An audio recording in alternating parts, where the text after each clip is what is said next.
Thank you, Leader, and good afternoon, everyone. The judiciary is an independent branch of government, and we all respect that. We respect the separation of powers, but we also have to respect the checks and balances that are required in our system.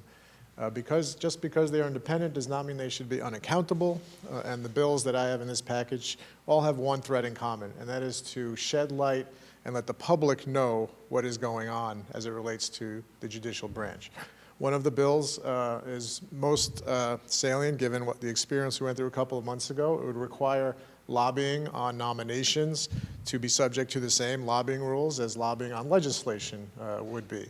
And so if someone is going to spend hundreds of thousands of dollars trying to influence the confirmation battle for a particular nominee, the public has a right to know where that money is coming from and why it's being spent. It seems like a common sense measure. I don't know that we've had the kind of battles we had earlier this year before. Maybe that's why that loophole exists, but we should absolutely close it. Another bill similarly would apply the same rules to the judiciary as applied to us in the legislature or executive branch officials, which is our financial disclosure forms, which we just filed yesterday officially, should be made public and should be available online the way they are for all of us. These are public officials who are subject to conflicts of interest in their cases, the way we would be when legislation is pending before us, or the way the governor or her staff would be when there are matters pending before the executive branch. Let the public know, let the public see what may possibly be a problem there. And the third bill I have in this package would once again require public reporting for judicial performance, caseloads that are slow to move through the process, cases that are overturned.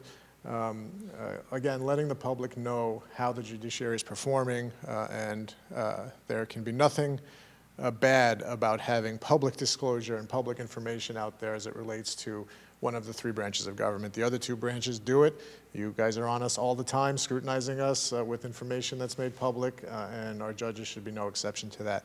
I will say that, as everybody knows, in the coming days, well, we already have a new chief judge, but in the coming days, the new chief administrative judge will be beginning his tenure, and I think that many of us are optimistic and confident that we will have a much better relationship and approach from the new administration than we've had in the past. And so I'm hopeful that by passing this legislation and continuing the dialogue with the OCA and the leadership of the court system, we'll be able to make some real progress that will reinstill confidence in this branch of government. So looking forward to passing everything. Thank you, Leader, for assembling the package.